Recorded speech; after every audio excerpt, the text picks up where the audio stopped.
supporters. So what does he say in those remarks? How does he set this indictment into the larger conversation of the 2024 election? And what does he say to his core base of supporters demonstrated here by these people who are lining the street anticipating that motorcade to come by? What does he say to them in the broader political context, Diane? That is something to watch for.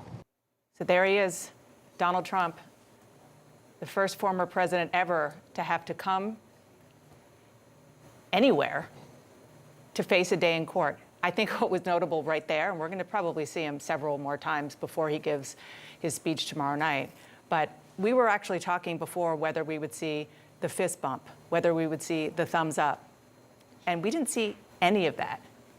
And Sarah, forgive me, Sarah, I just want to go to you on that because you've spent many, many hours, thousands of hours, covering him since 2015. What does that tell you, that body language? I mean, I think it was much more resigned than what we expect to see. Again, he has a lot of opportunities to appear defiant later today, tomorrow, when he makes, remarks tomorrow evening at Mar-a-Lago. But, it is sort of a pretty resigned march down the stairs into his car. No Trump hat. We're used to seeing sort of his campaign swag as well as the swagger, and that's not what we're seeing right now. Donald Trump has officially arrived in New York, where he is expected to turn himself in tomorrow. You can see CNN and ABC trying their very hardest to claim any reason they can that Trump is nervous about the trial, when it's abundantly clear to anyone who's got their head screwed on straight that this is nothing but a hopeless witch hunt that's likely just going to end up with Donald Trump becoming the 47th president of the United States, completely backfiring on the Democrats. Once again, they are preparing for riots and protests in New York, and I strongly suggest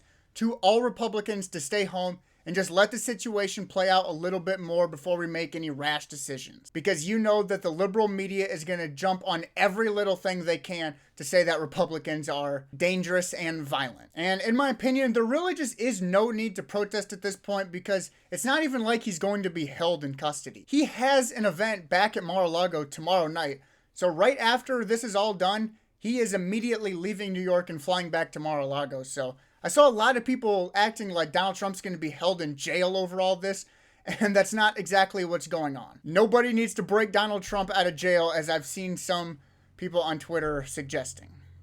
Don't do that. And even though I obviously do not agree with the indictment, I do think that Donald Trump is doing the right thing by turning himself in. He nor any of his supporters, I included, need to do anything stupid or take too many risks in this situation, but let's rather just let the Democrats fumble and make a fool of themselves trying to prosecute Donald Trump, because you know that that's all they're going to do. That's all they ever do. That is all I got for today. If anything else develops, I'll make sure to bring you guys another video.